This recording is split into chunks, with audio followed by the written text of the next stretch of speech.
आचरण करते।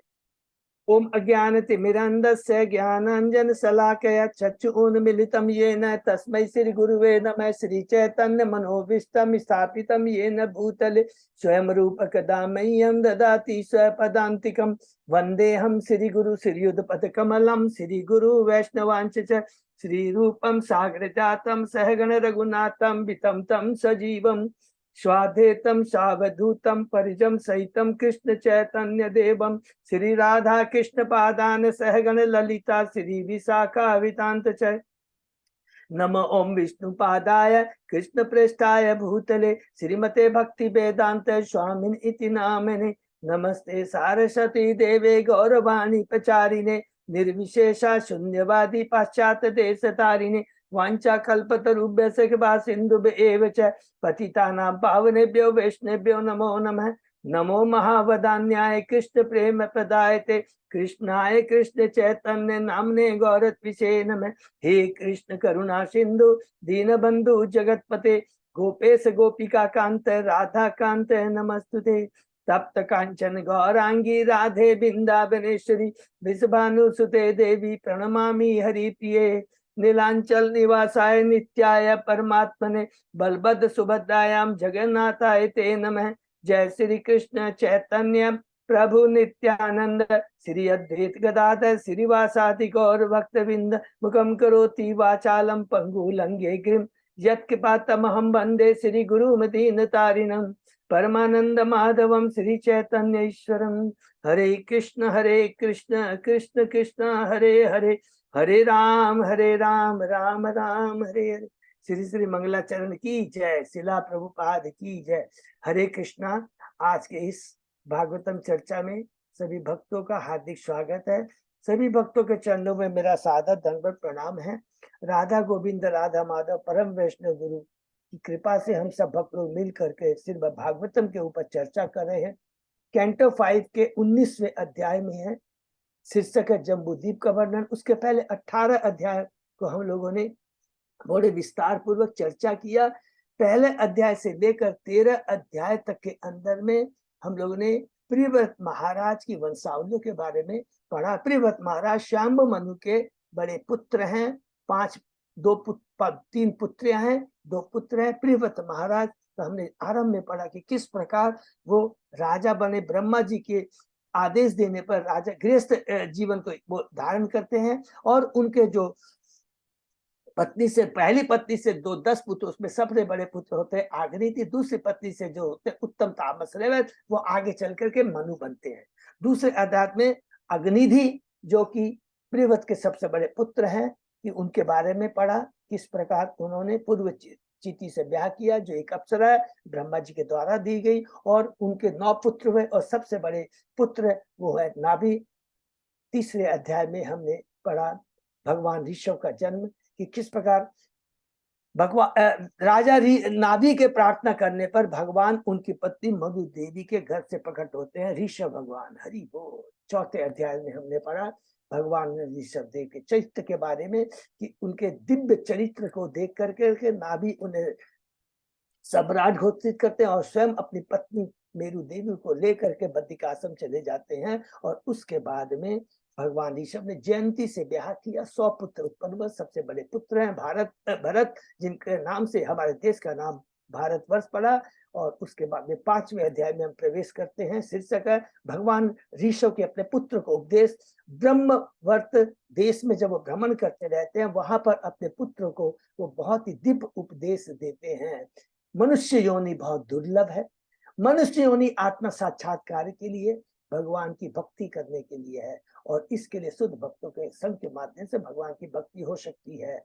और एक माता पिता गुरु का, आराध्य का कर्तव्य है कि अपने आश्रित को यह बताए कि किस प्रकार जन्म मृत्यु के चक्र से मुक्त हुआ जा सकता है, और उसके बाद में सब कुछ छोड़कर अवधूत का जीवन व्यतीत करते हैं। 6ठे अध्याय में प्रवेश करते हैं। ऋषभ भगवान के चरित्र, उसके अंदर एक विशेष आदेश है। वो क्या है कि मन को हमेशा भगवान की भक्ति में लगाए बिना हम अपने इंद्रियों को बस में नहीं कर सकते हैं। ये बहुत इंपॉर्टेंट चीज है। बहेलिये का एग्जाम्पल, उसको हमेशा बहेलिये का एग्जाम्पल याद रखेंगे।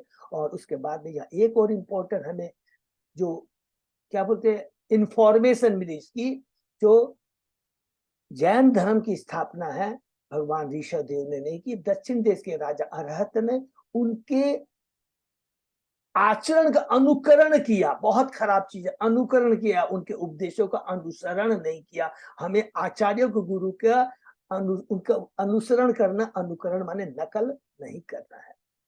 यहाँ समाप्त होते हैं ऋषभ भगवान के 7वें अध्याय से शुरू होते हैं भरत महाराज के बारे में। 7 अध्याय से लेकर 13 अध्याय तक भरत महाराज 7वें अध्याय में किस प्रकार उन्होंने विश्वरूप की पत्नी पंचजनी से ब्याह किया। 5 उनके पुत्र होते, 1 करोड़ वर्षों तक शासन करते, उसके बाद में सब कुछ छोड़कर खुला आश्रम में चले जाते तो हरिद्वार के बाद।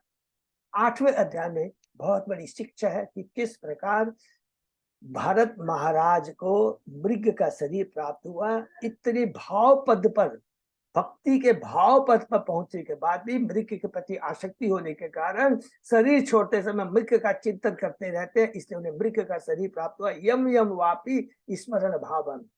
लेकिन चूंकि भगवान की भक्ति कभी विनष्ट नहीं होती है, चेतना केवल कृष्णमय थी। अपनी गलती का एहसास करते हुए अंत में वो मृग माता को छोड़ करके तीर्थ स्नान करते हुए, दिव्य गंगा का स्नान करते हुए वो शरीर छोड़ते हैं। 9वें अध्याय में प्रवेश करते हैं राजा जड़ भरत के बारे में। किस प्रकार शरीर छोड़ने के बाद में, वो मृग का शरीर छोड़ने के बाद में जड़ भरत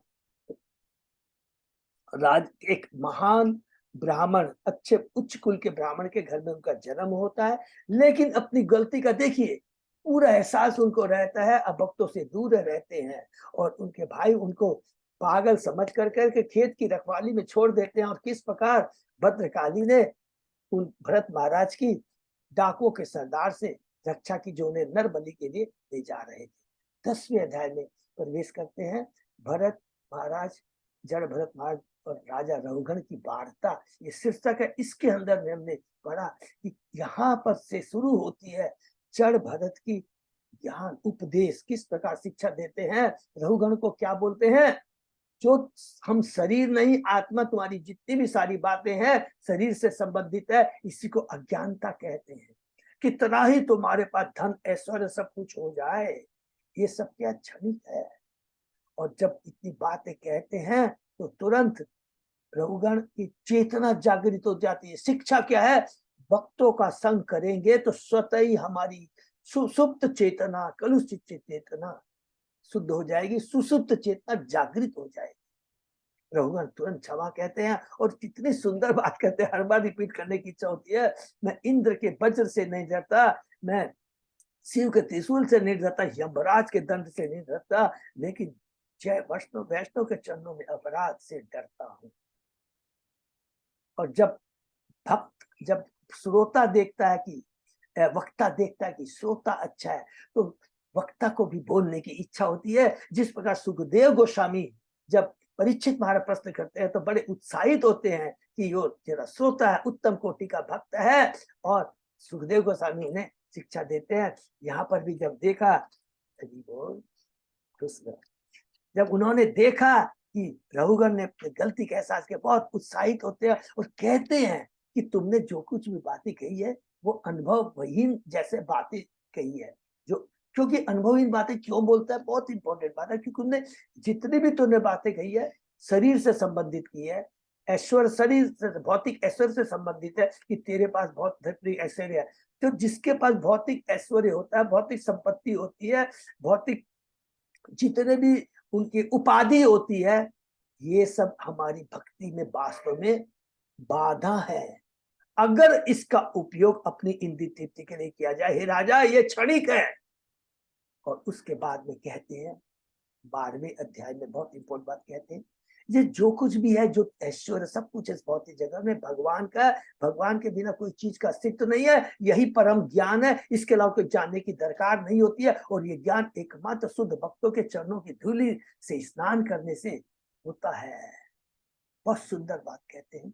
और 13वें अध्याय में इसी बात को, इस दिव्य ज्ञान को वो एक रूपक लीला कहानी के रूप में बताते हैं कि किस भौतिक जगत एक वन के समान है, जिसमें एक जीव, हम मनुष्य जीव व्यापारी के रूप में जाता है। जैसे ही प्रवेश करता है, 6 इंद्रियां लुटेरे, सियार, भेड़िया और सिंह है पत्नी, संतान, मित्र, बवंडर की आग, पत्नी के प्रति अपोजिट स्त्री के प्रति आसक्ति, ईर्ष्यालु व्यक्ति, मच्छर। इतना सुंदर सुंदर एग्जाम्पल देकर दिया क्या था, ये सब धोखा देने वाले हैं, ये हमारे आसक्ति के बंधन के कारण है ये। और जब आप कष्ट में रहते हैं या धन भी रहता है, उस समय जो सो कॉल्ड, जो कहते हैं ना गुरु जो होते हैं, पाखंडी लोग होते हैं, आपको ठगने की चेष्टा करते हैं, तुरंत क्षमा मांगते हैं।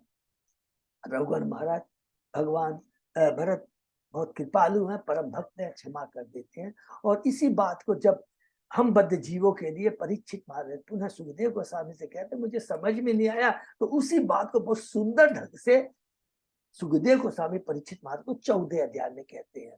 15 अध्याय में प्रियव्रत महाराज के वंशावलियों का वर्णन है, और यहाँ पर समाप्त होता है प्रियव्रत महाराज की वंशावली के बारे में। स्वयंभू मनुष्य के जो 5 पुत्र है पूरे यहाँ खत्म होता है, और यहाँ खत्म होता है किसके बारे में, ये बहुत इंपॉर्टेंट, सर्ग ब्रह्मा जी के द्वारा जो सृष्टि होती है ये यहाँ पे खत्म होता है। ब्रह्मा जी के प्रथम पुत्र स्वयंभू मनु, उन्हीं की पूरी वंशावली के बारे में हम लोग कैंटो 3 के करीब करीब 21वें अध्याय से लेकर कैंटो 4 का पूरा अध्याय और कैंटो 5 के 15 अध्याय तक हमने बहुत डिटेल में पढ़ा, बहुत सुंदर से सबको अच्छे से पूरा सीक्वेंस सारी चीजें समझ में आ गए। 16वें अध्याय से है भागवतम के तीसरे विषय है स्थानम, जिसमें 16वें अध्याय से शुरू होता है।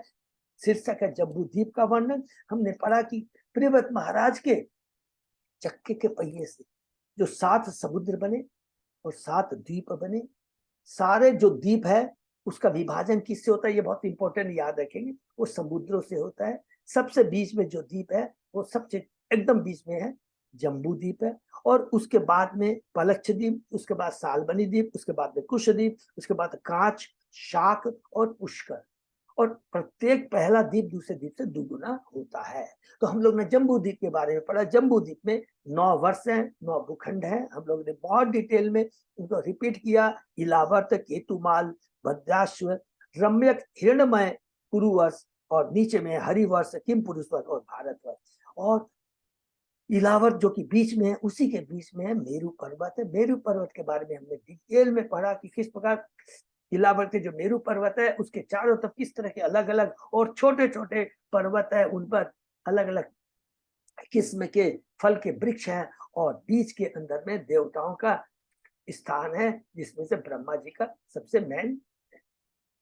उसके बाद में 17वें अध्याय में हमने पढ़ा किस प्रकार गंगा का अवतरण होता है, और सुंदर ढंग से बताया गया है कि किस प्रकार कान और समुद्र का जल भगवान के चरणों को टच करता हुआ ब्रह्मांड के आवरण को चीरता हुआ सबसे पहले कहाँ गिरता है, ध्रुव लोक में, उसके बाद में सप्तर्षि लोक में, उसके बाद में चंद्र लोक में, उसके बाद में मेरू पर्वत पर पड़ता है। फिर वहां से होता हुआ ये 4 भागों में विभाजित हो जाती है। और हमारा जो भारतवर्ष है, अलकनंदा, हरि बोल, अलकनंदा नदी वही हिमालय पर्वत पर गिरती है, उसके बाद में पूरे भारतवर्ष में बहती है। और एक इंपॉर्टेंट चीज यहाँ पर बताया जस्ट नॉलेज की, कि भारतवर्ष कर्म भूमि है और बाकी जितने भी 8 वर्ष है वो भोग भूमि है। भू लोग का वो भोग भूमि है, जहाँ के लोग 10,000 वर्षों तक रहते हैं, जहाँ के लोग माने पूरे माताजी लोग, माताएं पूरे अपने जीवन काल में एक बार ही वो गर्भवती होती है।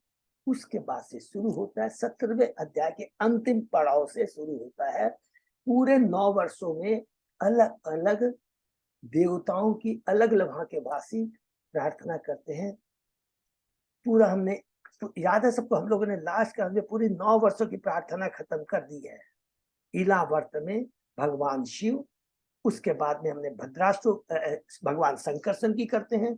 भद्राश्व में हमने पढ़ा जो भद्राश्व वहां के निवासी है किसकी पूजा करते हैं, भगवान हेग्रीव की पूजा करते हैं। उसके बाद में हमने पढ़ा हरिवर्ष में, हरिवर्ष के अंदर में भगवान नरसिंह की पूजा करते हैं प्रहलाद महाराज। उसके बाद में हमने पढ़ा केतुमाल में, केतुमाल के अंदर में माता लक्ष्मी ऋषिकेश भगवान की पूजा करती है, प्रार्थना करती है। रम्यक में हमने देखा मनु, विवस्वत मुनु मत्स्य अवतार की भगवान की पूजा करते हैं। उसके ऊपर में हिरण्मय वर्ष में अर्यमा वहां के वासी हैं, कुर्म भगवान कश्यप भगवान की पूजा करते हैं, और उत्तर कुर्म वर्ष में हमने देखा माता पृथ्वी पूजा करती है किसकी, वराह भगवान की। तो ये पूरा हम लोगों ने 18 अध्याय में समाप्त किया। 19वें अध्याय में हमने 2 प्रार्थनाएं पूरी है। किम पुरुष वर्ष में हनुमान जी की हनुमान जी किसकी प्रार्थना करते, भगवान रामचंद्र की प्रार्थना करते हैं। और लास्ट में भारतवर्ष के अंदर में, भारतवर्ष के अंदर में जो हम लोगों ने पढ़ा, वहां पर नारद जी इनकी प्रार्थना करते हैं, वो नर नारायण भगवान की प्रार्थना करते हैं। तो लास्ट में जो हम लोगों ने पढ़ा था नारद जी की, उसको थोड़ा सा हम लोग रिपीट कर सकते हैं। नारद जी बहुत सुंदर कहते हैं, नारद जी कहते हैं आप इस जगत के सृष्टि करता, पालन संहार करता है, ये आप मिथ्या आह्वान से मुक्त हैं। उन्हें जो भगवान के परम भक्त होते हैं और जो भगवान है, माने भगवान और भगवान के भक्त, तो क्या हे भगवान आपका दिव्य शरीर है, उन्हें भूख प्यास थकान जैसे शारीरिक कष्ट नहीं, क्योंकि उनका शरीर दिव्य होता है। और जब भगवान के जो भी परम भक्त होते हैं, याद रखेंगे कि उनका शरीर को कभी भौतिक नहीं समझना चाहिए, क्योंकि उनका शरीर भी दिव्य होता है। हिज होने से जय पताका स्वामी गुरु महाराज को आप देख सकते हैं, इतने भौतिक कष्ट होने के बाद भी वो पूरे ब्रह्मा पूरे विश्व में हमेशा चक्कर लगाते रहते हैं, हरि नाम का प्रचार करते रहते हैं। आगे नारद जी कहते हैं, जो हम लोग ने लास्ट अपना, भौतिकतावादी जन अपने पत्नी संतान तथा संपत्ति के विचारों में सदैव लिप्त रहते हैं और इस मलमूत्र से पूर्ण शरीर को त्यागने में भयभीत रहते हैं। यदि कृष्ण भक्ति में संलग्न व्यक्ति भी अपने शरीर त्याग से भयभीत हो, अर्थात भौतिक शरीर के प्रति आसक्त हो, तो फिर शास्त्रों के अध्ययन के लिए जो हमने श्रम किया वो सब बेकार चला गया। फिर कहते हैं नारायण भगवान को, नारद जी हे प्रभु कृपा करके हमें भक्ति योग साधन की शक्ति प्रदान कर, भक्ति करने की शक्ति प्रदान कर सके, जिससे हम अपने अस्थिर मन को, ये बहुत इंपॉर्टेंट, ये यहाँ पर भी नारद जी एक ही बात करते हैं, मन सबसे बड़ा दुष्ट है, अस्थिर मन को वश में करके उसे आपकी सेवा में लगा सके। हम इस शरीर से संबंधित प्रत्येक वस्तु के प्रति अत्यधिक आसक्त हैं, और इस आसक्ति को काटने का एकमात्र उपाय आपकी शुद्ध भक्ति है, शुद्ध भक्तों का संग और आपकी भक्ति। फिर कहते हैं यहाँ पर नारद जी बहुत अच्छा सा बताया, भारत वर्ष को खुद ग्लोरीफाई करते हैं कि हम लोगों ने इलावर्त में सुना, सुमेरु पर्वत है, चारों तरफ बहुत सारे पर्वत है, अलग अलग तरह के, वहां पर नदियां बहती है, फल के वृक्ष है। तो कहते हैं भारतवर्ष में भी इसी तरह अनेक पर्वत और नदियां हैं, और ये सभी नदियां दिव्य हैं, अतः इसका स्मरण स्पर्श से स्नान करने से हम पवित्र हो सकते हैं। फिर कहते हैं भारतवर्ष में बहुत इंपॉर्टेंट, भारत वर्ष में विगत कर्म के अनुसार प्रत्येक व्यक्ति का जन्म होता है। यदि प्रामाणिक गुरु के द्वारा मनुष्य को 4 वर्णों एवं 4 आश्रमों के अनुसार भगवान की सेवारत होने का सही सही प्रशिक्षण शिक्षा दिया जाता है, तो उसका मनुष्य जीवन सफल हो जाता है। हरि बोल। तो यहाँ पर प्रभुपाद जी बहुत सुंदर बात कहते हैं,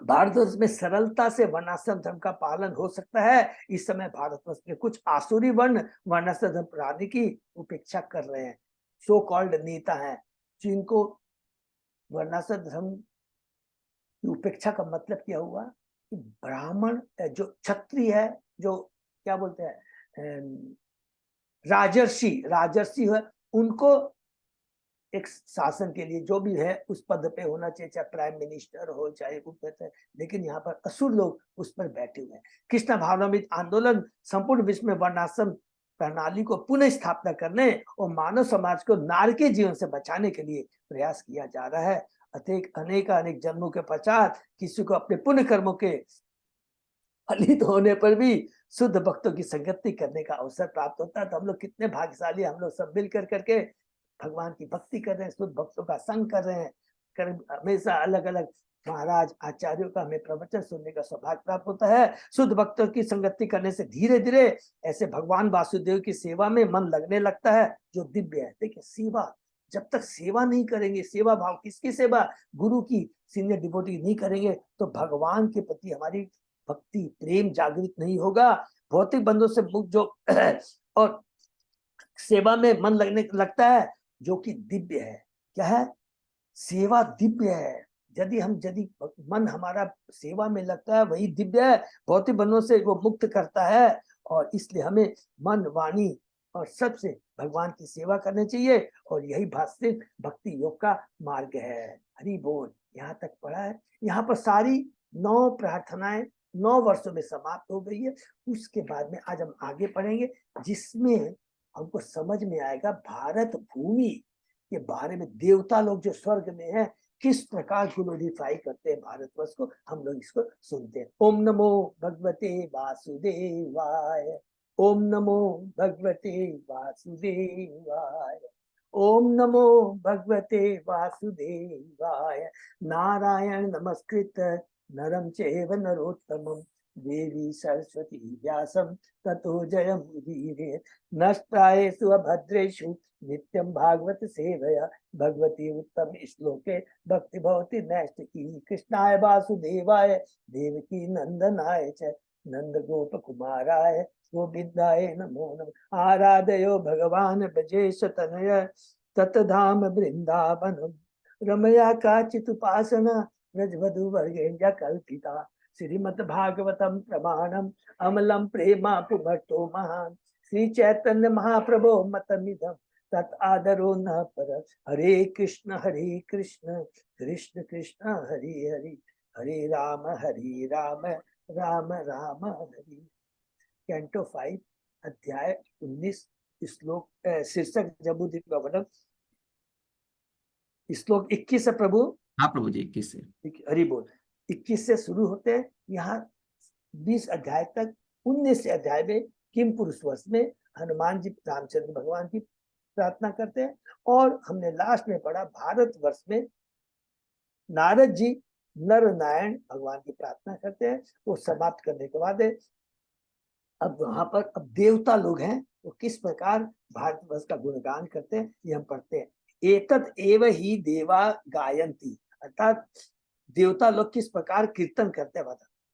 अहो अमीशाम किम अकारि शोभनम प्रसन्न एशाम स्वितु उत स्वयं हरि। ये जन्म लब्धम निशु भारताजिरे मुकुंद सेवा औपिकम स्प्राहीन। हरि बोल। चूंकि आत्म संसार के लिए मनुष्य का जीवन ही परम पद है, अतः स्वर्ग के सभी देवता इस प्रकार कहते हैं। क्या कहते हैं? इन मनुष्यों के लिए भारतवर्ष में जन्म लेना कितना आश्चर्यजनक है।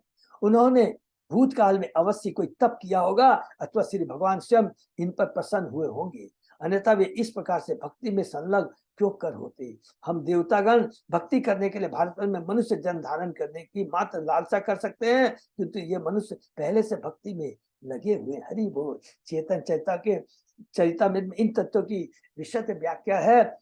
भारत भूमि ते होइलो मनुष्य जन्मजात जन्म सार्थक होली करो पर उपकार। जिसने भारत देश में मनुष्य का जन्म लिया है उसे अपना जीवन सार्थक बनाना चाहिए और परोपकार करना चाहिए। तो यहाँ पर करो परोपकार। तो देखिए बहुत लोग कहते हैं, इवन मैं अभी हमारी भक्ति बीज क्लास होती है, इतने आते हैं सब लोग परोपकार का परिमत यही समझते हैं, दूसरे के लिए धन देना, उनके लिए वस्त्र देना, उनके लिए गृह बनाना, घर बनाना, ये है। लेकिन नहीं, ये चेतन बाबू ने कह दिया परोपकार का मतलब है खुद को पहले कृष्ण से जोड़ना, भगवान को जानना, भगवान से अपने संबंध को जोड़ना, भगवान की भक्ति करना, भक्ति करने की विधि को जानना, और यही चीज अपने को अपनाकर दूसरों को देना, यही वास्तव में परोपकार कहलाता है। भारतवर्ष में भक्ति करने की अनेक सुविधाएं प्राप्त है। यहाँ के अनेक आचार्यों ने अपने अनुभव का योगदान दिया। श्री चेतन महाप्रभु ने साक्षात प्रकट होकर भारतवर्ष के वासियों को यह शिक्षा दी कि किस प्रकार परमार्थ जीवन में आगे बढ़ना, भगवान की भक्ति में स्थित होना चाहिए। सभी प्रकार से भारत देश विशिष्ट है, जहाँ भक्ति को सरलता में समझकर, सरलता से समझकर अपने जीवन को सफल बनाया जा सकता है।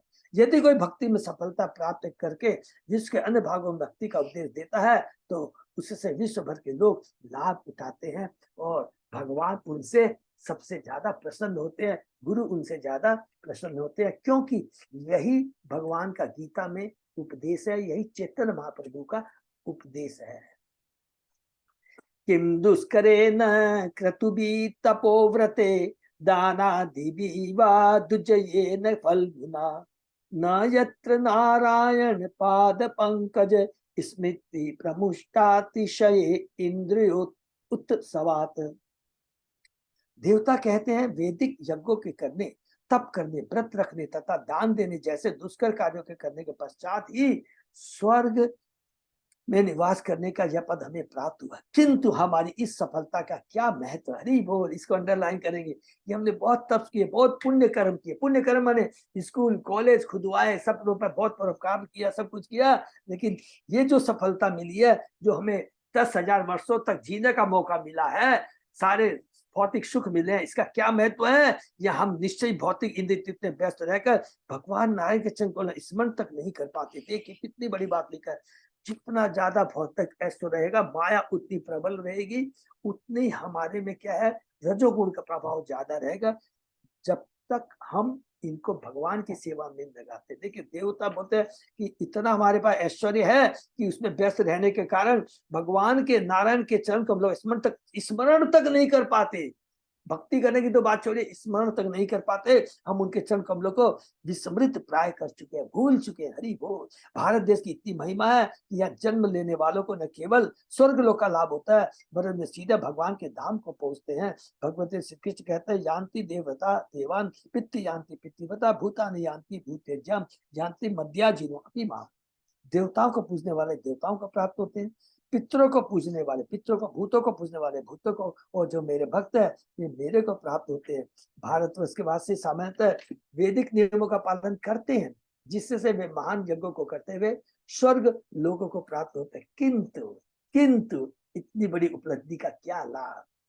जैसा कि भगवत गीता में कहा, क्षीण पुण्य मर्त लोकम विशंति। सेम चीज हमने पढ़ा था। जड़ भरत महाराज इसको कहते हैं, राजा रघुगण को कहते हैं, यज्ञ दान तथा अन्य पुण्य कर्मों के चिन्ह होने पर मनुष्य को मर्त लोक में वापस आकर पुनर्जन्म और मृत्यु के कष्टों का अनुभव करना पड़ता है। इसीलिए प्रभुपाद जी ने इसमें एक बहुत इंपॉर्टेंट कड़वी बात कही थी। सबको याद है क्या कहता? अपनी आध्यात्मिक प्रगति को, भक्ति को छोड़कर दूसरों की शारीरिक दशा को जो सुधारने का प्रयत्न करते हैं, वो दुर्गति को प्राप्त होते हैं। दुर्गति का तब हुआ पुनः इस भौतिक जगत में उनको आना पड़ता है। कब? स्वर्गलोक का आनंद भोगने के बाद, कुछ समय के बाद। किंतु यदि कोई श्री कृष्ण भावनार्थ हो जाता है तो वह श्री कृष्ण के पास वापस जा सकता है। यान्ति मध्याजनो अपिमाम। अर्थात देवताओं को इस बात का दुख है कि वृथा ही वे स्वर्ग लोक के उच्च पद पर स्थित है। उन्हें इस बात का खेद है कि उनका जन्म भारतवर्ष में नहीं हुआ। इसके विपरीत इंद्रिय तृप्ति के लोभ में आकर मृत्यु के समय भगवान नारायण के चरण कमलों को भूल जाते हैं। निष्कर्ष यह है कि जिसने भारतवर्ष में जन्म धारण किया है, उसे सिर्फ भगवान द्वारा दिए गए आदेशों का पालन करना होगा। यत गत्वा न निवर्तन्ते तद्धमाम परमम भव। मनुष्य को चाहिए कि सिर्फ भगवान के धाम अर्थात बैकुंठ या फिर गोलोक वृंदावन पहुंचे, जहां वह सिर्फ भगवान के संग आनंद पूर्वक जीवन बिता सके। हरि बोल। कल्प आयुषाम स्थान पुनः भवात क्षणायुषाम भारत भुजयो वरम क्षणेन मत्येन कृतं मनस्विन सन्यास्य संयान्ति अभयम पदम हरि। ब्रह्मलोक में करोड़ों वर्षों की आयु प्राप्त करने की अपेक्षा, देखिए बहुत इंपॉर्टेंट है, ब्रह्मलोक में करोड़ों अरबों वर्षों की आयु प्राप्त करने की अपेक्षा भारत वर्ष में अल्प आयु प्राप्त करना श्रेयकर है। देखिए इतनी बड़ी बात की, क्योंकि हमारे क्या फायदा क्या है? हम करोड़ों वर्ष तक ये मनुष्य जीवन कहते हैं, पूरा शरीर को स्वच्छ रखते हैं, योगा अभ्यास करते हैं, ये करते हैं, अपने अपनी डाइट को लिमिट करते हैं, सब कुछ ठीक है, लेकिन उद्देश्य को जाने बिना दीर्घ आयु का क्या फायदा है? दीर्घ आयु का कोई फायदा नहीं है। यहाँ तक कि ब्रह्म लोक में जाकर करोड़ों वर्षों की आयु क्या पाए? क्योंकि ब्रह्म लोक को प्राप्त कर लेने के बाद भी जन्म मरण के चक्र में बारंबार पढ़ना पड़ता। ब्रह्मा जी की 100 वर्ष आयु होती है, एक दिन ब्रह्मा जी का 1000 चतुर्युग के बराबर का है। यद्यपि मर्त लोक के अंतर्गत भारत में जीवन अत्यंत अल्प है, किंतु यहाँ का वासी पूर्ण कृष्ण भक्ति तक पहुंच सकता है और भगवान के चरणों में अर्पित होकर हरि बोल इस लघु जीवन में भी परम सिद्धि प्राप्त कर सकता है। इस प्रकार से वैकुंठ लोक प्राप्त होता है, जहाँ न तो चिंता है न पुनर्जन्म। प्रभुपाद जी तात्पर्य में कहते हैं, भगवान श्री चैतन्य ने इस बात की पुष्टि की है, इस कथन की पुष्टि की है भारत भूमि ते जन्म हुई लो जा, जन्म सार्थक होनी करो परोपकार। भारतवर्ष में जन्म ग्रहण करने वाले को श्री कृष्ण द्वारा भगवद गीता में दिए गए उपदेशों का अध्ययन करने का पूरा पूरा अवसर प्राप्त होता है। भगवान ने हमें भगवद गीता का उपदेश दिया है और इस तरह वह इस मानव जीवन में जो कुछ करना है उसके संबंध में अंतिम निर्णय ले सकता है। मनुष्य को चाहिए कि वह समस्त विकल्पों को त्याग कर श्री कृष्ण को आत्मसमर्पण कर दे। श्री कृष्ण तुरंत उसके सारे विगत पापों को दूर कर दे। अहम तत्व पर सर्व पापे मोक्षयिष्यामि, हम तो हम सर पाप्यो मोक्षयिष्यामि मां शुचः। अतः साक्षात श्री कृष्ण के वचनों को मानकर उनकी भक्ति करनी चाहिए। मन मना भव तक तो मध्याजी माम नमस्कुरु, सदैव मेरा ही स्मरण करो, मेरे भक्त बनो, मेरी पूजा करो और मुझे ही नमस्कार करो। यह तो एक बालक के लिए भी अत्यंत सुगम है, तो फिर इस पथ को क्यों न ग्रहण किया जाए। मनुष्य को चाहिए कि श्री कृष्ण के उपदेशों का यथार्थ तथ्य पालन करे। देखिए ये बहुत इंपॉर्टेंट, श्री कृष्ण के उपदेशों का यथार्थ तथ्य पालन करे और इस प्रकार भगवत धाम को प्राप्त करे। त्यक्त्वा देहम पुनर्जन्म नैति मामेति सो अर्जुन। मनुष्य को चाहिए कि श्री कृष्ण के पास जाकर उनकी सेवा में लग जाए। भारतवर्ष के वासियों के लिए यह सर्वोत्तम अवसर है जो ईश्वर के धाम लौटने का योग्य होता है और उसे अच्छे बुरे कर्म फल नहीं भोगने पड़ते। ये बहुत इंपॉर्टेंट बात है। प्रभुपाद जी ने कहा यह था क्योंकि भगवत गीता जो हम पढ़ते हैं, बहुत लोग भगवत गीता पढ़ते हैं, इवन ब्रह्म कुमारी वाले भी भगवत गीता पढ़ते हैं, लेकिन उनका जो इंटरप्रिटेशन है माथा घूम जाएगा, हम लोगों का माथा घूम जाएगा। इसलिए भगवत गीता जितने भी हमारे प्रामाणिक ये शास्त्र है उनको प्रामाणिक गुरु के माध्यम से ही सुनना ही चाहिए, उनके ही मुखार बिंद से, नहीं तो हमारा बहुत आध्यात्मिक जीवन नष्ट हो जाएगा। इतनी बड़ी बात है। न यत् बेकुं कथा सुधा आपगा, न साधवो भागवता तत् आश्रया, न यत् यज्ञेश मखा महोत्सव, सुरेश लोको अपि न वेश सेव्यताम। जहाँ से भगवान की कथा रूपी विशुद्ध गंगा प्रवाहित नहीं होती और जहाँ भक्तजन सेवा में तल्लीन नहीं रहते, अतः श्री भगवान को प्रसन्न करने के लिए जहाँ संकीर्तन यज्ञ के उत्सव नहीं मनाया जाता है, ऐसे स्थान में ज्ञानी पुरुष के लिए रुचि, ऐसे स्थान में ज्ञानी पुरुष को रुचि नहीं होती। इस युग में विशेषकर संकीर्तन यज्ञ की संतुति की गई है। हरि बोल। श्री चैतन्य महाप्रभु का जन्म भारतवर्ष में माने प्राकट्य विशेष रूप से बंगाल के नदिया जिले में हुआ जो नवद्वीप में स्थित है। तो सोचिए हमारा जन्म, हम अपनी बातें भारतवर्ष में, और भारतवर्ष में भी कलकत्ता में हुआ है जन्म। हरि बोल। जहां पर स्वयं चेतन महाप्रभु नवद्वीप में प्रकट हुए, जहां पर मायापुर कितना बगल में है। हरि बोल। अतः श्रील भक्ति विनोद ठाकुर से यह निष्कर्ष निकलता है इस ब्रह्मांड के अंदर सर्वश्रेष्ठ लोक यह पृथ्वी है और इसी पृथ्वी पर भारत स्थित है।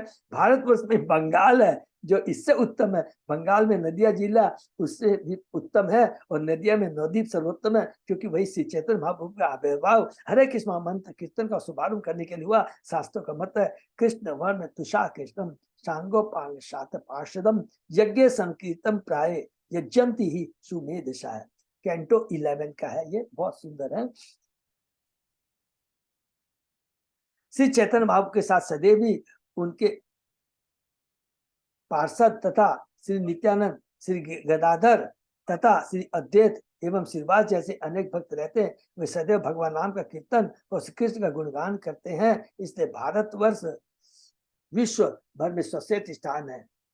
कृष्ण भावनामृत आंदोलन ने श्री चैतन्य भाव के जन्म स्थान मायापुर में अपना केंद्र स्थापित कर रखा है, जिससे लोग वहां जाएं और चलने वाले संकीर्तन यज्ञ में भाग ले सके तथा उन लाखों भूखे मनुष्यों को प्रसाद का वितरण कर सके जो आध्यात्मिक उत्सर्ग के लिए लालायित है। कृष्ण भावनामृत आंदोलन का यही उद्देश्य है। इसकी पुष्टि चैतन्य भागवत में इस प्रकार की है, भले ही स्वर्ग क्यों न हो, यदि वहां सिर्फ भगवान के यश का प्रचार नहीं हो पाता, यदि भगवान के शुद्ध भक्त वैष्णव का चिन्ह नहीं मिलता और कृष्ण भक्त को प्रकट करने के वाले उत्साह नहीं मनाए जाते, तो मनुष्य को ऐसे स्थान की कामना नहीं करनी चाहिए। इससे अच्छा तो यही है कि सदा सर्वदा माता के गर्भ में वास रहे। इसको प्लीज अंडरलाइन कर लीजिए, इतनी इंपॉर्टेंट बात कहीं नहीं मिली। क्या लिखते हैं, इससे तो अच्छा है कि माता के गर्भ में ही बंधे रहे, निकलने की दरकार नहीं है, जहां कम से कम भगवान के चंद्र का स्मरण तो होता रहता है। परमात्मा रूप में भगवान है, जैसे भौतिक जगत में आते हैं सब कुछ भूल जाते हैं, उस परमात्मा को भूल जाते हैं। मेरी यही प्रार्थना कि मुझे ऐसे अधम स्थान में जन्म न लेना पड़े। इसी प्रकार चेतन चेता में कृष्णदास कविदास का कहता है कि चूंकि श्री चेतन महाप्रभु ही संकीर्तन आंदोलन के प्रवर्तक है, अतः जो भी भगवान को प्रसन्न करने के लिए संकीर्तन करता है वह अत्यंत भाग्यशाली है। ऐसा मनुष्य परम ज्ञानी है। ऐसा ही गुरु पर मनुष्य परम ज्ञानी है, जबकि अन्य लोग अविद्या से ग्रस्त है। हमने पढ़ा था कि फिर रघुगण ने कहा है, सॉरी, राजा भरत रघुगण को कहा कि ये जानना कि सब कुछ कृष्ण का है, सब कुछ कृष्ण से संबंधित है, कृष्ण के बिना कोई चीज का अस्तित्व नहीं है, यही वास्तविक ज्ञान है और बाकी सब अज्ञानता है। वैदिक साहित्य में जितने भी यज्ञों का उल्लेख है उनमें संकीर्तन सर्वश्रेष्ठ। चेतन चरित्र के लेखक के अनुसार यदि कोई संकीर्तन यज्ञ की तुलना अन्य यज्ञों से करता है तो वह पाखंडी है। हरि बोल। और यमराज द्वारा दंडित होगा। अनेक मायावादी संकीर्तन यज्ञ को अश्वमेध यज्ञ तथा अन्य शुभ आयोजनों के समान पवित्र कार्य मानते हैं, किंतु ऐसा मानना नाम अपराध है। मायावादी भले ही ऐसा सोचे, किंतु नारायण के पवित्र नाम का संकीर्तन अन्य नामों का संकीर्तन कभी भी एक समान नहीं है। सेम चीज चेतन महाप्रभु ने चेतन चैत्र में हम लोगों ने पढ़ा, कहा है कि जो करोड़ों अश्वमेध यज्ञ करके कहता है ये हरि नाम के बराबर है, उसको नास्तिक है, वो पाषंडी है। प्राप्ता निजामिम तु ये जंतवो ज्ञान क्रिया द्रव्य कलाप संभृताम नवेयतेरन अपुनते भूयो वनोका इव यान्ति बंधनम। श्री बोल। भारतवर्ष भक्ति के लिए उपयुक्त देश तथा काल समुपस्थित रहता है, समुपस्थित करता है, जिससे ज्ञान तथा कर्म के फलों से मुक्त हुआ जा सकता है। ये बहुत इंपॉर्टेंट आई है, जिससे ज्ञान तथा कर्म के फलों से मुक्त हो जा सकता है। हमने बहुत अच्छे से काम कर्म किए, बहुत स्वर्ग लोग तक पहुंच गए। ज्ञानी लोग बहुत बड़ी बड़ी तपस्या कहते हैं मैंने मुक्ति प्राप्त कर लिया, लेकिन जाते कहाँ, ब्रह्म ज्योति तक जाते हैं। यदि कोई भारत उसमें मनुष्य देख करके संकीर्तन यज्ञ नहीं करता, भक्ति नहीं करता, तो वह उस जंगली पशुओं तथा पक्षियों की बात है जो मुक्त किए जाने पर भी असावधान रहते हैं, जिसे शिकारी हरि बोल, जिससे शिकारी द्वारा पुनः बंदी बना दिए जाते हैं। तो जब तक भक्ति नहीं करेंगे माया नहीं छोड़ेगी। कितने भी हम पूजा और भक्ति को कंटिन्यू करते रहना है, नहीं तो माया किसी समय दबोच लेगी। जिस प्रकार शिकारी द्वारा पुनः बंदी बना दिए जाते हैं पशु पक्षी।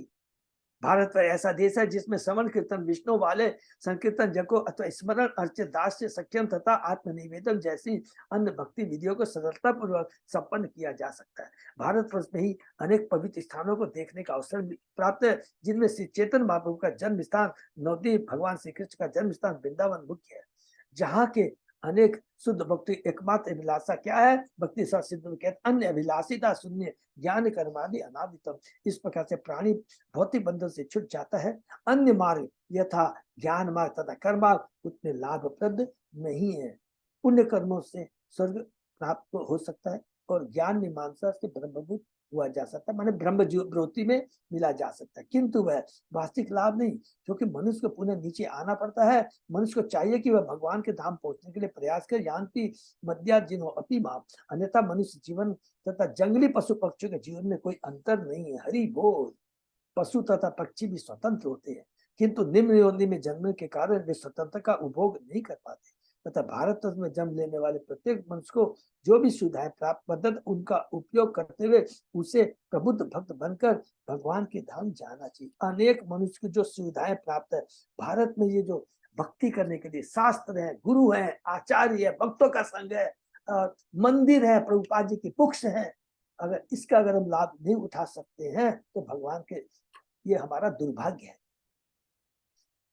कृष्ण भक्ति आंदोलन का यही विषय है। भारत के अतिरिक्त अन्य सभी देशवासियों को भौतिक सुख सुविधाएं तो प्राप्त है, किंतु उन्हें कृष्ण भक्ति प्राप्त करने जैसी सुविधा प्राप्त नहीं है। जैसा कि देवता कहते हैं कि हमें इतना भोग है, इतना ज्यादा भोग है कि हम स्मरण तक नहीं कर सकते। कीर्तन तो करने हम भगवान के स्मरण तक करना भूल जाते हैं। अतः श्री चेतन बाबू का उपदेश, चेतन बाबू का उपदेश है कि जिस किसी ने भारत भूमि में मनुष्य रूप में जन्म ग्रहण किया है उसे अपने आप को श्री कृष्ण का अंश मानना चाहिए और कृष्ण भाव प्राप्त कर लेने के पश्चात समग्र विश्व में इस यज्ञ का वितरण करना चाहिए।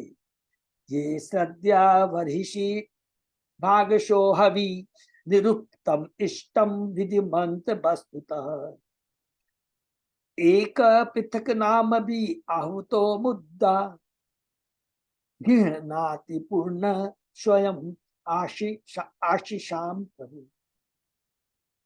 भारतवर्ष में परमेश्वर द्वारा नियुक्त विभिन्न अधिकारी स्वरूप देवताओं तथा इंद्र चंद्र तथा सूर्य के अनेक उपासक है जो पृथक पृथक विधियों से पूजे जाते हैं। उपासक इन देवताओं को पूर्ण ब्रह्म का अंश मानते हुए अपनी आहुति डालते हैं। फलतः श्री भगवान इन भेंटों को स्वीकार करते हैं और क्रमशः इन उपासकों को शुद्ध भक्ति पद तक उठाकर उनकी कामनाओं तथा आकांक्षाओं की पूर्ति, क्योंकि श्री भगवान पूर्ण है अतः वे उनको मनवांछित वर देते हैं, चाहे उपासक उनके दिव्य शरीर के एक अंश की पूजा क्यों न करते। हरि बोल।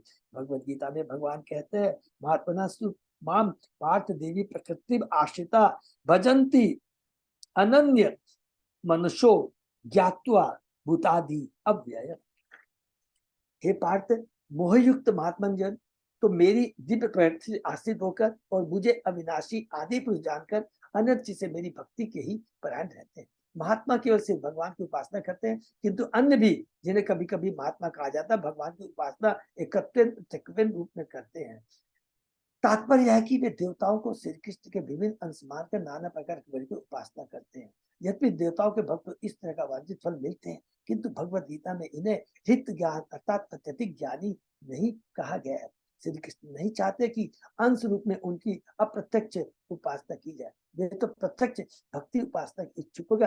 अतः ऐसा भक्त जो श्री कृष्ण की उपासना से भागवत में बताई गई कठिन भक्ति साधक तीव्र भक्ति योग यजेत पुरुषों परम करते हैं, उन्हें वे शीघ्र दिव्य पद प्राप्त करते हैं। इसलिए देखिए देवता तो भगवान के अंश है, उनके लिए क्यों बोलेंगे। यदि कोई आपसे पूछता तो एक ही जवाब देना है, देवताओं का भी भौतिक शरीर होता है, वो भी 3 गुणों से बंधे होते हैं। मैंने हम ऐसे बोलेंगे मैंने सतोगुण में रहते हैं, लेकिन सतोगुण भी तो बंधन का कारण है।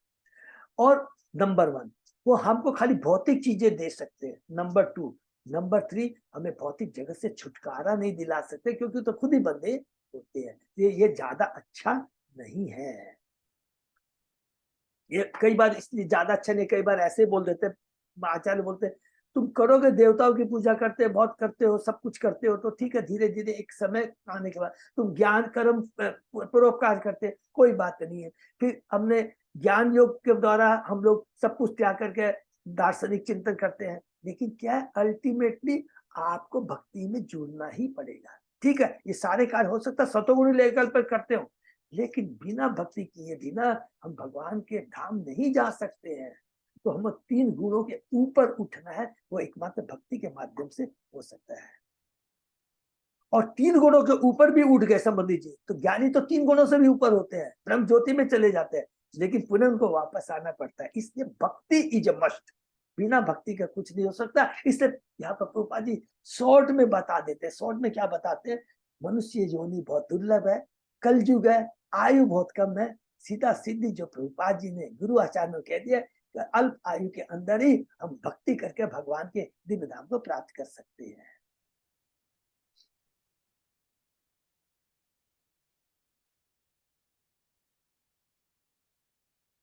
फिर भी जो भक्त भगवान के अंश देवताओं के पास है उन्हें मनवांछित फल प्राप्त होते, क्योंकि भगवान ही आदि स्वामी। यदि कोई विशेष वर मांगता है तो भगवान के लिए वर देना कोई कठिन काम नहीं होता। हरि बोल।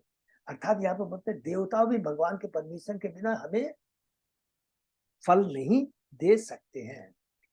सत्यम दिशति अर्थितम अर्थितो निणाम नेवार्थतो यत् पुनः अर्थिता यत स्वयं विद्यते भजताम अनिक्षताम इच्छा पिधानम निज पाद पल्लवम। श्री भगवान उस भक्त की भौतिक कामनाओं की पूर्ति करते हैं जो सकाम भाव से उनके पास जाता है, किंतु वे भक्त को ऐसा वर नहीं देते जिसे वह अधिकाधिक वर मांगता रहे। हरि बोल। फिर भी भगवान प्रसन्नता पूर्वक ऐसे भक्त को अपने चरण कमलों में शरण देते हैं, भले ही वह उसका इच्छुक न हो, और शरणागत होने पर उसकी समस्त इच्छाएं पूरी हो जाती है। यह श्री भगवान की विशेष अनुकंपा, इसको अंडरलाइन कर लगी। बहुत इंपॉर्टेंट बात कहते हैं कि अगर सकाम इच्छा भी है तो भगवान के पास ही जाना चाहिए। तो भगवान क्या करता है, धीरे धीरे धीरे हमारी भौतिक इच्छाओं को खत्म कर देते हैं। उज्जवल उदाहरण क्या है, ध्रुव महाराज। हरि बोल। पिछले श्लोक में कहा गया कि भक्तजन से भगवान के पास सकाम भाव से पहुंचते हैं। इस श्लोक में बताया गया कि वे किस प्रकार उन कामनाओं से अलग रखे जा सकते हैं। श्रीमद् भागवत का उपदेश है, अकाम सर्व कामो व मोक्ष कामो उदारदी दिव्यन भक्ति योगेन यजेत पुरुषम परम। चाहे भौतिक कामनाओं से मुक्त हो या उनसे पूर्ण अथवा परमात्मा से तत्कार होना मुझकामी चाहता हो, तब माने ज्ञानी मनुष्य को चाहिए कि भक्ति करे। इससे न केवल भक्त की इच्छाएं पूरी होगी, वरन एक दिन ऐसा है कि वह भगवान के चरणों की सेवा करते कुछ भी नहीं चाहेगा। जो किसी उद्देश्य से भगवान की सेवा करता है वह सकाम भक्त कहलाता है, और जो बिना किसी उद्देश्य से सेवा करता है वह काम भक्त कहलाता है। श्री कृष्ण इतने दयालु है कि वे सकाम भक्त को अकाम भक्त बना देते हैं। इसको अंडरलाइन कर देंगे। सकाम भक्त को अकाम भक्त बना देते हैं। शुद्ध भक्त अथवा अकाम भक्त में किसी प्रकार की कामना नहीं होती, बस ये भगवान के चरण को सेवा करके ही संतुष्ट रहता है। भगवत गीता में इसकी पुष्टि की है, जब लब्धवाम चापरम लाभम मन्यते आदिकम तथा। सिर्फ भगवान के चरणों की सेवा करने पर किसी अन्य वस्तु की इच्छा नहीं रह जाती। पुनः याद करेंगे ध्रुव महाराज को। यह भक्ति की सर्वोच्च दशा है। भगवान सकाम भक्त पर भी इतने दयालु रहते हैं, उसकी इच्छाओं को इस प्रकार पूर्ण करते हैं कि अकाम भक्त बन जाता है। हरि बोल। उदाहरण ध्रुव महाराज अपने पिता से भी बढ़कर उत्तम राज्य प्राप्त करने के लिए भक्त बने। अंत में अकाम होकर उन्होंने भगवान से कहा, स्वामी कृतार्थो अस्मि वरम न याचे। हे स्वामी, मैं परम संतुष्ट हूँ, मैं केवल आपके चरणों की सेवा करना चाहता हूँ, मुझे किसी सांसारिक लाभ की इच्छा नहीं है। कभी कभी छोटा बालक गंदी वस्तु को मुंह में डालता है तो उसके माता पिता, हरि बोल, तो उसके माता पिता उसके मुंह से उस वस्तु को निकाल कर उसे संदेश या कोई दूसरी मिठाई खाने को देते हैं। वह भक्त जो भौतिक वर की इच्छा करता है ऐसे ही बालक के तुल्य है। भगवान इतने दयालु हैं कि वे उसकी समस्त भौतिक कामनाओं को हर कर उसे सर्वोच्च वर प्रदान करते हैं। अतः भौतिक कामनाओं के लिए सिर्फ भगवान के अंतरिक्त किसी की पूजा नहीं करनी चाहिए, जिससे उसकी समस्त कामनाएं पूर्ण हो और अंत में उसे भगवान के धाम पहुंच सके। इसकी व्याख्या चेतन चरितामृत में इस प्रकार की गई है, अन्य कामी की भक्त भगवान के चरण के अतिरिक्त किसी अन्य वस्तु की कामना करे। यदि करे कृष्ण भजन, किंतु यदि श्री कृष्ण की सेवा अपने को लगाता है, ना मांगीते ही कृष्ण तारे देन स्वचरण, उसके न चाहने पर भी श्री कृष्ण उन्हें अपने चरण कमलों को शरण देते। हरि बोल। कृष्ण कहे, श्री कृष्ण कहते हैं, आमा भजे, वह मेरी सेवा में रत, मांगे विषय सुख तो भी इंद्र सुख चाहता है, अमृत छाड़ी विष मांगे। ऐसा भक्त उस पुरुष के तुल्य है जो अमृत छोड़कर विष की याचना करता है। एवं बड़ो मूर्ख, ये उसकी नादानी है। आमी विज्ञ किंतु मैं अनुभवी हूँ। मूर्ख विषय कहनो दिवे, मैं ऐसे मूर्ख को भला क्यों कर भौतिक सुख देने लगा। विषय भुलाइया, मैं ऐसा करूं कि वह समस्त भौतिक काम को भूल जाए। काम लागी कृष्ण भजे, यदि कोई कृष्ण इंद्र तृप्ति के लिए भगवान की सेवा रत होता है, पाए कृष्ण रसे, उसे अंत में भगवान के चरण कमलों का स्वाद मिल जाता है। काम छाड़ी दास है तो है अभिलाषी, वह समस्त कामनाएं छोड़कर भगवान का चिरंतन सेवक बनना चाहता है। कितना सुंदर यहाँ पर चेतन चेतावनी कहते हैं कि मैं तो ज्ञानी हूँ, वो अज्ञानी है। माता है, माता तो समझदार है, माँ व्यापारी नहीं है, माँ हमारी शुभचिंतक है। हम गलत चीज मांगे तो माता डांट देगी, प्रेम से समझाएगी। व्यापारी तो पैसा लेगा, चाहे तुमको बुखार हो, नुकसान हो तुम्हारे, उसकी परवाह नहीं करता है। प्रभु जी ये विराम कर सकते हैं? अच्छा प्रभु ये कर सकते, प्रभु अगर परमिशन दे तो ये कंप्लीट कर लेंगे क्या? हाँ कर लेंगे तो बहुत अच्छा है। तो फिर हम लोग ठीक है, 5-7 मिनट लगेगा, क्योंकि पूरा यहाँ पर सार माने भारतवर्ष का कर दे तो कर सकता हूँ प्रभु। हाँ इसको करते हैं। यद्यत्र न स्वर्ग सुख अवेशितम सुइष्टस्य सुउक्तस्य कृतस्य शोभनम, तेनाजनाभे स्मृतिमत जन्म न स्यात् वर्षे हरियत भजताम सम तनोति। यज्ञ पुण्य कर्म अनुष्ठान तथा वेदाध्ययन करते रहने के कारण सुन हम स्वर्ग लोक में वास कर रहे हैं, किंतु एक दिन, माने को देवता बोल रहे हैं, सब प्लीज सीक्वेंस को याद रहेगा, ये देवता बोल रहे हैं, किंतु एक दिन ऐसा आएगा जब हमारा अंत हो जाएगा। हमारी प्रार्थना है कि उस समय यदि हमारे एक भी पुण्य शेष रहे तो हम मनुष्य रूप में भगवान के चमकों का स्मरण करने के लिए भारतवर्ष में जन्म ले। ये इतना इंपॉर्टेंट श्लोक है, इसको याद भी कर सकते हैं यदि याद करना चाहे।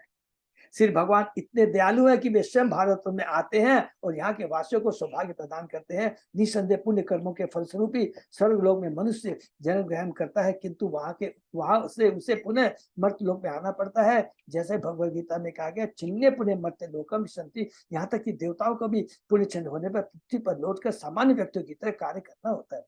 तो भी देवतागण भारत की भूमि में आने की कामना करते रहते हैं। दूसरे शब्दों में यह कहा जा सकता है, भारतवर्ष में जन्म लेने के लिए देवताओं को अधिक पुण्य करने पड़ते हैं। भारतवर्ष में स्वाभाविक रूप से मनुष्य कृष्ण भावनान्वित रहता है, और यदि कृष्ण की कृपा से वह आगे भी कृष्ण भक्ति का अनुसरण करता रहता है तो वह कृष्ण भक्ति में पारंगत बनकर श्री भगवान के धाम को सरलता से प्राप्त होता है। वैदिक साहित्य में अन्य कई स्थानों में उल्लेख मिलता है कि देवता भी भारतवर्ष की भूमि में आने के लालायित इच्छुक रहते हैं। केवल मूर्ख व्यक्ति अपने पुण्य कर्मों के बदले में स्वर्गलोक की कामना करेगा, अन्यथा देवता भी भारतवर्ष में आकर देह धारण करना चाहते हैं, जिससे उसका उपयोग कृष्ण भावनान्वित के अनुसरण में किया जा सका। इसलिए चेतन महाप्रभु बार बार कहते हैं, कभी कभी हम देखते हैं किसी की डेथ हो जाती है, उसको स्वर्गलोक की प्राप्ति हुई, तो उनका ये प्रभुपाद जी का तात्पर्य हम सब दिखा देंगे तो समझ में आ जाएगा। भारत भूमि ते होइलो मनुष्य जन्मजार, जन्म सार्थक हो गौरव। भारत भूमि में जन्म लेने वाले मनुष्य को कृष्ण भक्ति अनुशीलन करने का जन्म सिद्ध अधिकार प्राप्त है। इसको भी अंडरलाइन करेंगे, मनुष्य को कृष्ण भक्ति अनुसरण करने का जन्म सिद्ध अधिकार प्राप्त है। हरि बोल। अतः जो पहले भारत में जन्म धारण कर चुके हैं, उनका परम कर्तव्य है कि वे शास्त्रों तथा गुरुओं से शिक्षा ग्रहण करें तथा कृष्ण भावना से पूर्णता परिचित होने के लिए श्री चैतन्य महाप्रभु की अनुकंपा का लाभ उठाए। इस तरह कृष्ण भावनाति का पूरा लाभ उठाकर श्री भगवान के धाम को जाया जा सकता है। जानती मध्याजिनो अपी भाव। इसलिए कृष्ण भक्त आंदोलन विश्व भर में अनेक केंद्रों की स्थापना करके मानव समाज को यह सुविधा प्रदान कर रहा है, जिससे जन साधारण कृष्ण भक्ति आंदोलन के शुद्ध भक्तों का संग कर सके, कृष्ण भक्ति को समझे एवं अंत में सिद्धांत को जाए। यहाँ समाप्त होती है देवताओं की जो है प्रार्थना है भारतवर्ष के भाग्य की। भारतवर्ष कितना भाग्यशाली है। श्री शुक्र वाचा। अब अंत में सुखदेव गोस्वामी कहते हैं, जंदू दीपश्च च राजन उपद्वीपान हे एके उपदिशंति सागरात्मजे अश्व अन्वेषणे इमाम महिम परितो निखदबी उपकलिप्ता तत् यथा स्वर्ण प्रशक्त चंद्र शुक्ल आवर्तने रमण के मंदर हरिण पांचजन्य सिंधलो लंको इति।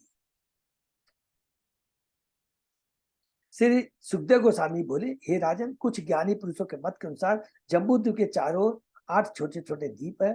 जब महाराजा सगर के पुत्र खोए हुए घोड़े की खोज सारे संसार में कर रहे थे, तो उन्होंने पृथ्वी को खोद डाला। इस प्रकार से निकटस्थ 8 द्वीपों का अस्तित्व हुआ। इन द्वीपों के नाम है स्वर्णप्रस्थ, चंद्र शुक्ल आवर्तन, रमणक, मंदरहीन, पांचजन्य, सिंधल तथा लंका। कूर्म पुराण में देवताओं की इच्छाओं के संबंध में निम्नलिखित कथन दृष्टव्य है।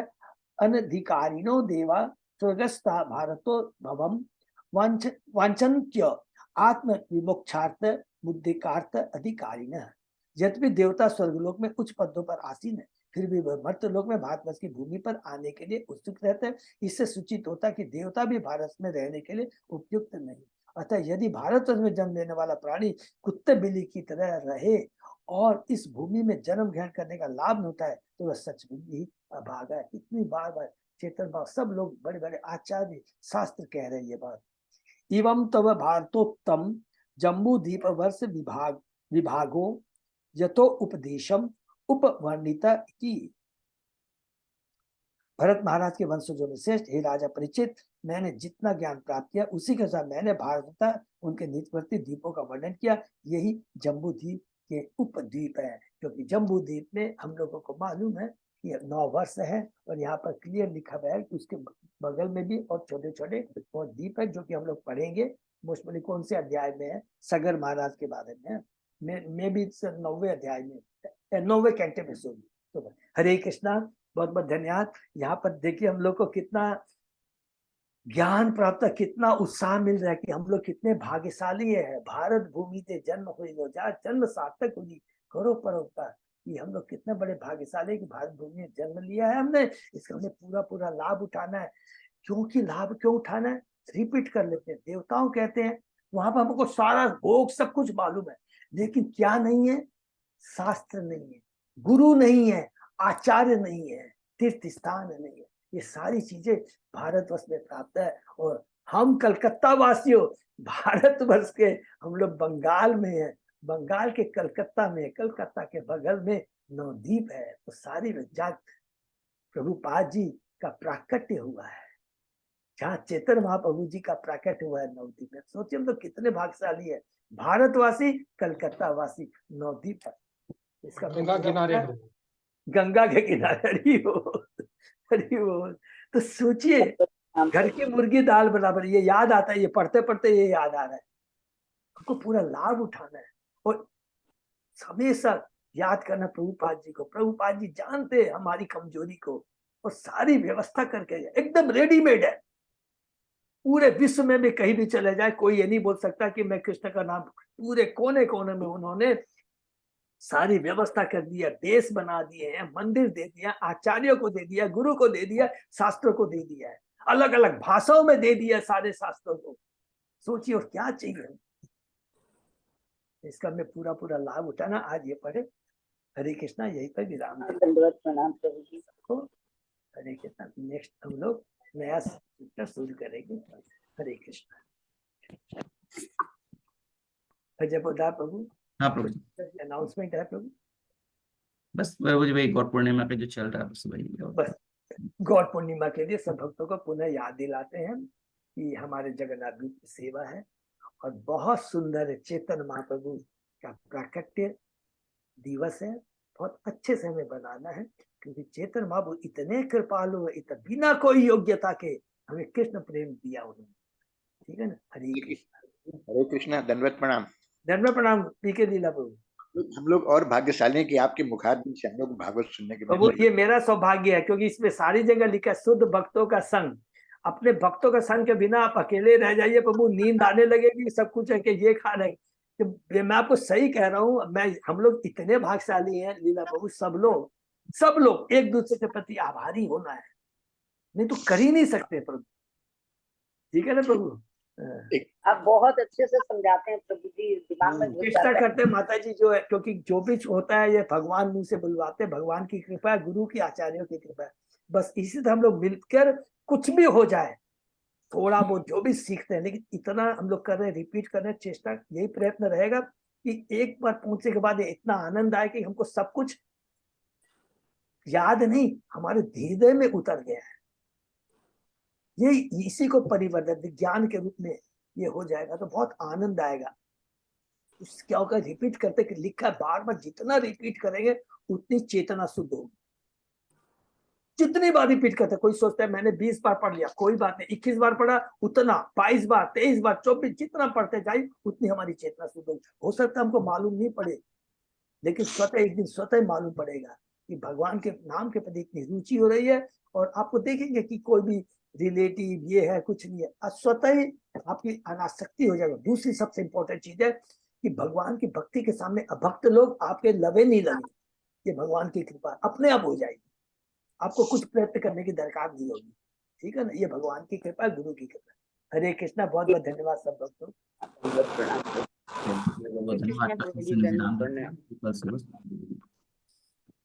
हरे कृष्णा प्रभु। दंडवत प्रणाम।